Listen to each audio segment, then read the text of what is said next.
Hello, everybody. So in this video, we're going to start the second chapter in the textbook where we are going to discuss first some main properties of fluids. And these are important things, as I mentioned before, because this is going to be the base on which we are going to build all the discussions that we are going to go through for the rest of the course. What we're going to cover today are very, very basic things.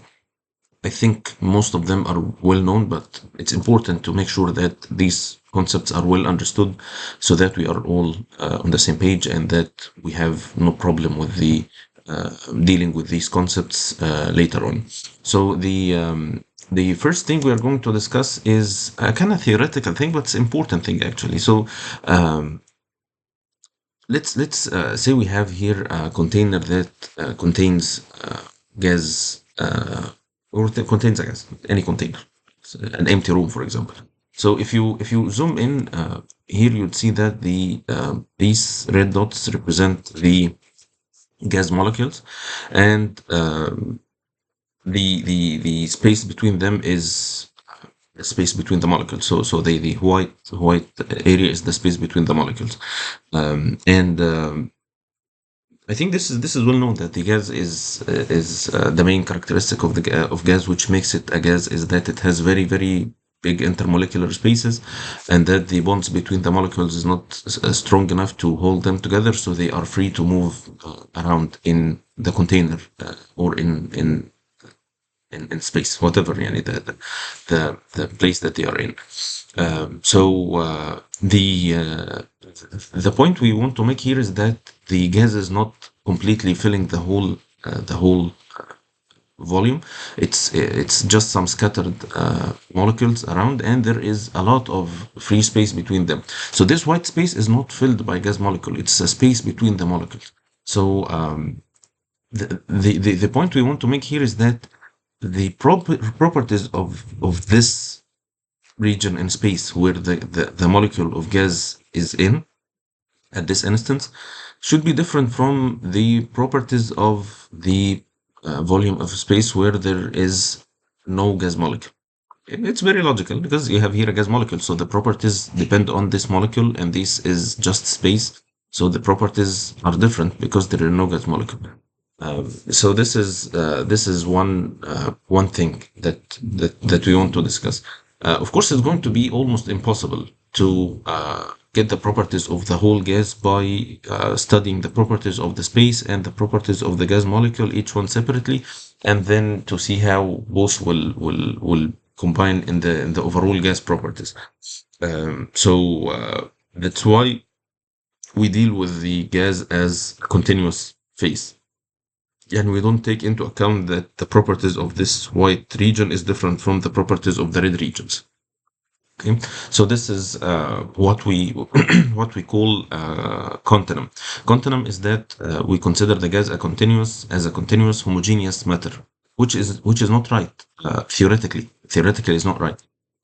But in to have a practical way of dealing with the gas and do calculations and all these things, we consider the gas as a continuum, in a continuous phase where the properties are homogeneous everywhere. And this is important because we can treat the properties as point functions and to assume that the properties vary continually in space with no jump discontinuities. This is what we're trying to say in this slide. So this is kind of theoretical thing, and I think you might think that, okay, so this is what we do all the time, that we deal with the gas as a continuous phase. But we just wanted to make this point clear that the properties are actually not dealt with in this way, in a theoretical way, just put it in a theoretical way. But actually, we deal it with this continuum assumption just to make things more practical when dealing with the gas. So now let's go to the next point where we have two terms, and I think we have dealt with these two terms before in the energy balance course. But anyway, so this is about the types of properties. So there are what we call intensive properties and extensive properties. The intensive property is a property that doesn't depend on, or the value doesn't depend on the amount of the substance, and there are a lot of things like the density, viscosity, the melting point, boiling point. It doesn't matter if you check, for example, the melting point of 100 kilograms of water or 100 grams of water, the melting point is the same. It doesn't differ based on the amount of water used. So these are all intensive properties. Extensive properties are properties that depend on the amount, like the mass, like the volume, like the internal energy, like the enthalpy, like a lot of things. So all of these are extensive properties because they differ according to the amount of the substance that we are studying.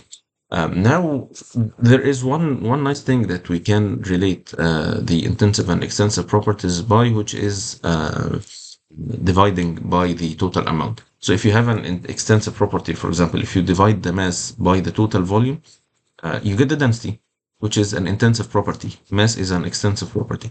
The same, if you divide the volume by mass, we get the specific volume, which is an intensive property. So we started with an extensive property. For the mass of species or number of moles, if you divide the mass by the total mass, we get the mass fraction. If you divide the number of moles by the total number of moles, you get the mole fraction. So it's getting an intensive property from an extensive property. Of course, this is not valid for all the properties. I mean, you cannot apply this for the melting point or for the boiling points, for example. But in general, this is a way of getting or relating the intensive and extensive properties. For example, for the specific enthalpy, for specific internal energy, for specific heat capacity, any specific thing, any property that starts with the word specific is an intensive property that is an extensive property divided by the total amount. So the one of the very important intensive properties that we're interested in fluid mechanics is the density. Density, I think you have heard about density many times before, but it is a property that relates the mass to the volume, and it's defined as the mass per unit volume.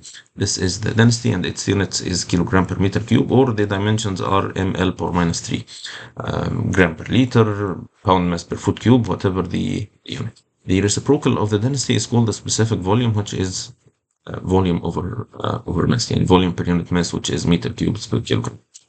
So both are relating mass and volume, whether the density or the specific volume. Now, there is another term which is also a very common term, which is the specific gravity. So the specific gravity is giving or expressing the density in a dimensionless form by dividing the density by a reference density. So the reference density is, of course, it's a dimensionless quantity, and the very big advantage of using the specific gravity in defining the density is that it's dimensionless. So it doesn't matter what is the unit system you are dealing with, the specific gravity value will always be the same. Whether you're using the American units, the SI units, using the CGS units, or whatever unit system, it doesn't matter. So if you want to get the density, you just multiply it by the value of the reference density. And based on the units you're interested in, you can use the units of the reference density. The reference density is well known. It's the density of liquid water at 4 degrees Celsius, which is 1000 kilogram per meter cube, or 1 gram per centimeter cube, or 62.4 pound mass per foot cube. So this is the reference density that we use to calculate the density given specific gravity of any material. Now there is another intensive and extensive properties that we have also here, which are the weight and the specific weight. So weight is well known. Weight is the force due to gravity. So it's the m times g, which has units of Newton. Okay, and this can be expressed as rho vg. The specific weight is the weight per unit volume, which is given the symbol gamma s, which is weight per unit volume, which is rho g. So this is sometimes we use it in fluid mechanics. Now let's go to the next point, which is the ideal gas. And of course, we know that the gases are one of the types of fluids that we deal with a lot. So the ideal gas is an assumption that we make for some cases when we deal with gases. So the ideal gas is a gas that has two main properties. The first is that there are uh, very, very big spaces between the molecules. So the molecules are very far from each other and there is no interaction between them. The second is that the volume of the gas is very, very negligible compared to the volume of the container. So if the container is, let's say, 100 liters, then the gas would be a fraction of a milliliter, for example. This is the volume of the red dots that we see here. So the total volume, which is the free volume, or I mean the free volume of inside the container, is almost equal to the total volume of the container. So this is what we say, that the volume of the gas molecules is negligible compared to the total volume of the container. And based on these assumptions, we can use the ideal gas law, which is a very, very, very well-known relation that relates the pressure, volume, and temperature, um, and of course the number of moles.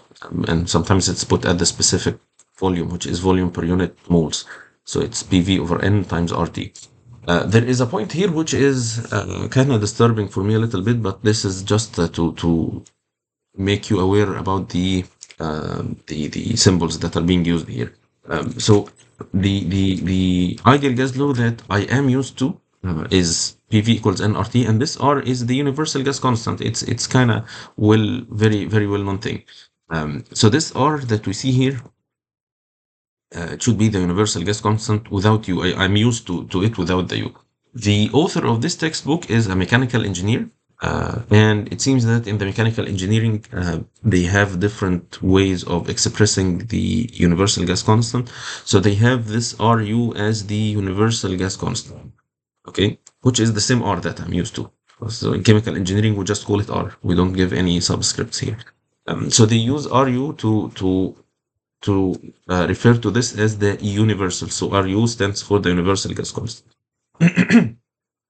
So this is the R that I'm used to. So it's the same RU here. The reason they put the U, because they, if you want to rearrange the equation, so it's N equals M over molecular weight. And now we can divide by the mass from the right side and left side. So it's V over M over MC. I'm sorry, rearrange the equation. So it's M over V, which is the density, equals PM over RT or RUT. So this is just a way to get the density of the gas by knowledge of the pressure, the temperature, and the molecular weight, and of course the universal gas constant. So one thing that they do is they get the R divided by the molecular weight. So this is the universal gas constant divided by the molecular weight. This is what they call R. So this is the discrepancy between our symbols that we use and the symbols that's being used in the textbook. So the R that is here is not the universal gas constant. It's the gas constant. They call it gas constant. So it's the universal gas constant divided by the molecular weight. Okay, so it's the universal gas constant divided by the molecular weight. They call it R. It's confusing for me. It's very very confusing. But this is just to know when you read the textbook that this is what they use, or what they mean by RU and R. So anyway, so this is just a relation that we can use. I would prefer to go for this, that this is a general equation that you use, because the value of this R will depend on the molecular weight. This is constant and this is variable depending on the material. So I don't see an advantage of this, except if you have a case that you are dealing with the same gas all the time. So if you're dealing with the same gas all the time, then you have a value of R that is not going to change because it's the same molecular weight all the time. So in this case, the density equals P over RT, and you have the value of R that corresponds to this gas. So this is the only advantage of doing this. Otherwise, I would just go with this. So P is the absolute pressure, V is the volume, rho is the density, RU is the universal gas constant, and it's well known. The values are tabulated and they're known for very very long time. T is the absolute temperature, or what we call the thermodynamic temperature, which is Kelvin or Rankine, and we know how to convert the Celsius and Fahrenheit to Kelvin and Rankine, and to convert from Fahrenheit to Celsius. The relations are very very well known. So the last thing we will go through here is this example here. So this example we have, just a gas. It's a simple example. We have a volume of 4 times 5 times 6 meter cube. The pressure is 100 kilopascal and the temperature is 25 Celsius. And we want to calculate the density, specific gravity, the mass of the air in the room. So the volume, you can calculate the volume by multiplying the length by width by height. So this is the volume. The pressure is 100 kilopascal, which is 10 power 5 pascals. The temperature is 25 Celsius, which is 298 Kelvin. So it's kind of important thing that you do in the beginning, that you convert the units to make sure that all the units are homogeneous and you don't have any problems. It's very common that when you go through the solution steps directly, that you will miss one of the unit conversions. So I prefer to do all the conversions first and then go through the solutions. The density equals PM over RT. This is the relation that we just saw. So you have some options in the substitution here. So if you use this R as 8.314 Pascal meter cube per mole Kelvin, so you have to put the pressure in Pascal and the temperature in, it's always in Kelvin.